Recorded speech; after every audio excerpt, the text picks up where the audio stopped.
High আমার দুষ্টি মিষ্টি বন্ধুরা, কেমন আছো তোমরা সবাই? আশা করছি অনেক ভালো আছো তোমরা সবাই। আর আমিও অনেক ভালো আছি। বন্ধুরা, আমার বাসার ড্রাইভারকে দিয়ে কিভাবে আমি মজা নিলাম এবং মজা দিলাম, সেই গল্পটি আজকে তোমাদের সাথে বলবো। বন্ধুরা, গল্পটি শোনার আগে তোমরা অবশ্যই কিন্তু কানে হেডফোন লাগিয়ে নিবে এবং কাছে টিস্যু বা নেকড়া রাখবে। কারণ আমার এই গল্পটা শুনলে তোমাদের অনেক কিছু ভিজে যেতে পারে, অনেক কিছু ইচ্ছে করতে পারে। তো বন্ধুরা, তোমরা অবশ্যই কিন্তু কানে হেডফোনও লাগিয়ে নেবে। আর হ্যাঁ, এই গল্প থেকে যদি তোমরা পুরোপুরি ভাবে মজা নিতে চাও, গল্প টেনে টেনে দেখা যাবে না, শুরু থেকে শেষ পর্যন্ত দেখতে হবে যদি তোমরা পুরোপুরি মজা নিতে চাও। বন্ধুরা, আমি একশো গ্যারান্টি দিচ্ছি, তোমরা যদি গল্পটি শুরু থেকে শেষ পর্যন্ত শোনো, তোমরা অনেক মজা পাবে, তোমাদের অনেক কিছু বের হয়ে যেতে পারে। তো বন্ধুরা, কথা না বাড়িয়ে আমরা মূল গল্পে চলে যাব। আমার হাজবেন্ড অনেক বড় লোক। সে প্রায় প্রায় কাজের জন্য তার বাহিরে বাহিরে থাকতে হতো, কারণ সে অনেক বড় একটা বিজনেসম্যান। তো বন্ধুরা, একদিন আমার একটা পার্টিতে যাওয়ার কথা ছিল, সেই জন্য আমি সেজে গুজে রেডি হয়ে আমি ড্রাইভারকে বললাম গাড়ি বের করার জন্য। আমি বললাম, আহ, আমার ড্রাইভারের নাম ছিল রফিক। তো আমি রফিককে ডেকে বললাম, রফিক গাড়িটা বের করো, আমার পার্টিতে যেতে হবে, পার্টির সময় হয়ে গিয়েছে।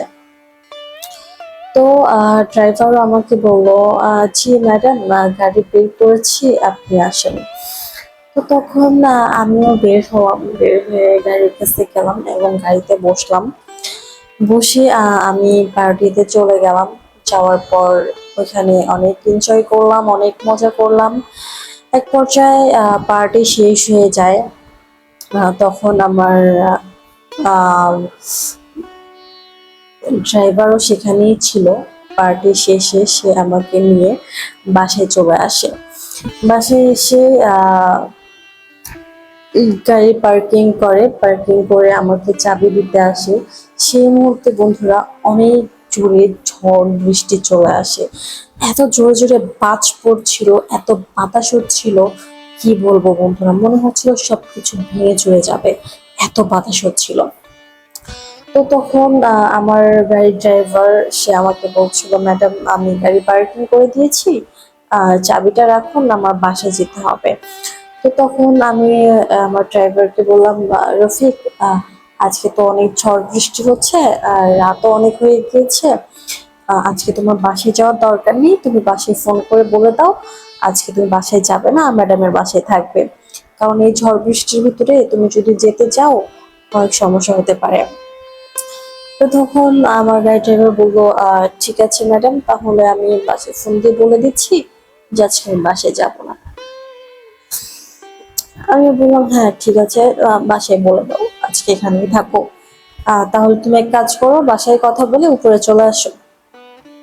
এই কথা বলে আমি উপরে চলে যাই। উপরে গিয়ে আমি চেঞ্জ করি, চেঞ্জ করে ফ্রেশ হই, ফ্রেশ হয়ে তারপর আমি নাইট ড্রেস পরি, নাইটি পরি, পরে আমার হাজবেন্ডের সাথে কথা বলছিলাম।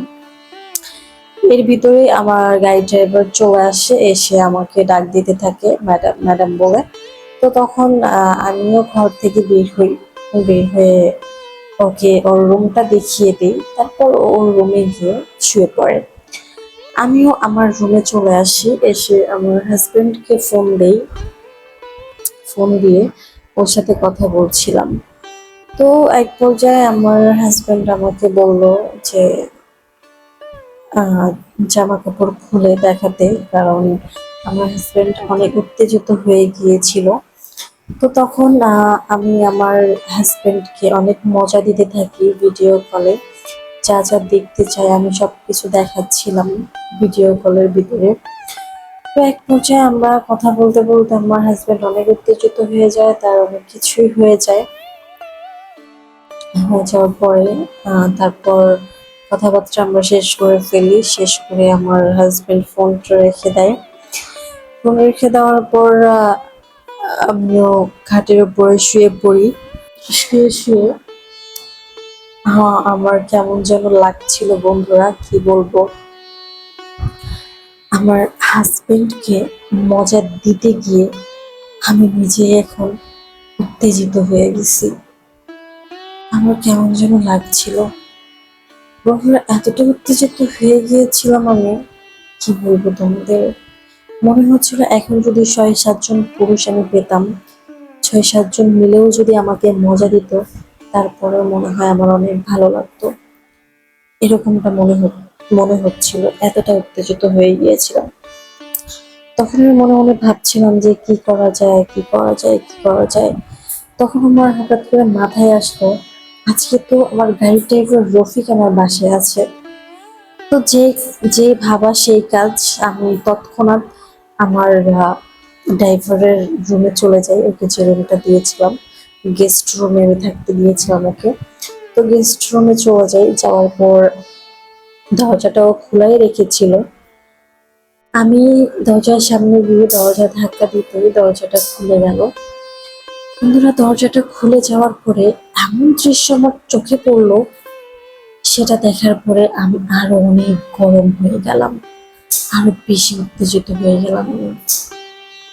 এগুলা দেখার পরে আমি নিজেকে আর কন্ট্রোল করতে পারছিলাম না। বন্ধুরা, আমার গাড়ি ড্রাইভার রফিক এমন ভাবে শুয়েছিল, কি বলবো। ওর শরীরে কিছুই ছিল না, শুধু পরনে একটা লুঙ্গি ছিল। বন্ধুরা, লুঙ্গি যেখানে থাকার কথা সেখানে লুঙ্গি ছিল না, লুঙ্গি ছিল অন্য জায়গায়। বন্ধুরা, ওর সব কিছু দেখা যাচ্ছিল। বন্ধুরা, দেখার পর আমি নিজেকে আর কন্ট্রোল করতে পারছিলাম না। দেখে মনে হচ্ছিল বন্ধুরা ৬-৭-৮ ইঞ্চি হবে। এটা দেখে আমি তো পাগল হয়ে গিয়েছিলাম। বন্ধুরা, এক পর্যায়ে আমি রুমের ভিতরেই ঢুকে পড়ি। রুমের ভিতরে আমি ঢুকে পড়ার পর তার ড্রাইভার রফিক সে বুঝতে পারে যে তার রুমে কেউ ঢুকেছে। সে সাথে সাথে খাটের উপর থেকে উঠে দাঁড়ায় এবং দাঁড়িয়ে আমাকে দেখে। দেখে আমাকে বলল, কি ব্যাপার ম্যাডাম, আপনি এত রাতে আমার ঘরে, কোনো প্রবলেম হয়েছে? কিছু লাগবে আপনার? আমাকে বলো, আমি এনে দিচ্ছি তাহলে। আমি বললাম, হ্যাঁ, লাগবে তো অনেক কিছুই। আমার যেটা লাগবে সেটা কি তুমি দিতে পারবে? তখন আমাকে ও বলল, আহ হ্যাঁ ম্যাডাম, আপনার কি লাগবে বলুন, আমি এনে দিচ্ছি। তখন আমি একটু ওর কাছে চলে গেলাম, গিয়ে বললাম, আমার যেটা লাগবে সেটা বাহিরে পাওয়া যাবে না, সেটা তোমার কাছে আছে। তখন ও আমাকে বলল, আমার কাছে আছে? কি ম্যাডাম, বলুন, আমি দিচ্ছি। যদি থাকে অবশ্যই দিও তাহলে। তখন আমি বললাম, আমার তোমাকে লাগবে, আমি শুধু তোমাকে চাই, এখন খুবই কাছে পেতে চাই। তখন সে বলল, কি বলছেন ম্যাডাম, আপনি কি পাগল হয়ে গিয়েছেন? আপনার মাথা ঠিক আছে? আপনি জানেন আপনি কি বলছেন? তখন আমি বললাম, হ্যাঁ, আমি জানি কি বলছি আমি। তখন এক পর্যায়ে ও আমাকে বলেই দিল যে, না, আমি এগুলো পারবো না, আমার দ্বারা এগুলো সম্ভব না। তখন আমি ওকে হুমকি দিলাম যে, তুই যদি আমার কাছে মজা না দিস, যদি আমার কাছে না আসিস, তাহলে আমি তোর স্যারকে এক্ষুনি ফোন দিব আর বলবো তুই জোর করে আমার বাসায় এসে আমার সর্বনাশ করতে চাচ্ছিস। তুই কি চাস আমি তোর স্যারকে এটা বলি? তখন আমার গাড়ির ড্রাইভার রফিক বলল, না না, আমি এটা চাই না, আপনি স্যারের কাছে প্লিজ এটা বলবেন না।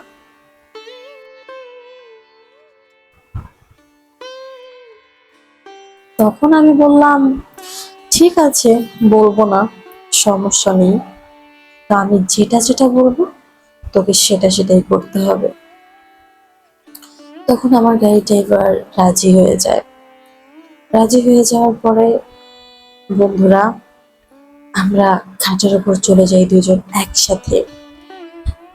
যাওয়ার পর আমার গাইড ড্রাইভার আমাকে এত মজা করে আদর করলো, এত মজা দিল আমাকে। বন্ধুরা, ওর মজা নিয়ে আমি পাগল হয়ে গিয়েছিলাম। আরো বেশি করে মজা নিতে ইচ্ছে করছিল বন্ধুরা। আমার এমনটা মনে হচ্ছিল আজকে রাতে যদি 5-7 জন মিলে আমাকে মজা দিত, তাহলে হয়তো আমি শান্তি পেতাম। আমার এতটা মজা লাগছিল, এতটা উত্তেজিত আমি হয়েছিলাম। তো বন্ধুরা, সেদিন সারা রাত আমি মজা নিই এবং ওকে মজা দেই। একবার ও আমাকে মজা দেয়, একবার আমি ওকে মজা দিই। বন্ধুরা, এরকম মজা নিতে নিতে, মজা দিতে দিতে সারা রাত কেটে যায়। বন্ধুরা, আমি সারা রাত মজা নিই। এক পর্যায়ে সকাল হয়ে যায়। সকালে আমি ওর থেকে মজা নিই। তারপর ও আমাকে বলে, ম্যাডাম, এখন তো সকাল হয়ে গিয়েছে, যান আপনি ফ্রেশ হয়ে নেন। আমিও ফ্রেশ হয়ে নিই, আবার স্যার চলে আসবে। তো তখন আমি ওকে বললাম, ঠিক আছে, ফ্রেশ হতে যাব, কিন্তু তার আগে আরো একটা শর্ত আছে। তো তখন ও আমাকে বলল, হ্যাঁ ম্যাডাম বলুন, আর কি শর্ত রাখতে হবে আপনার?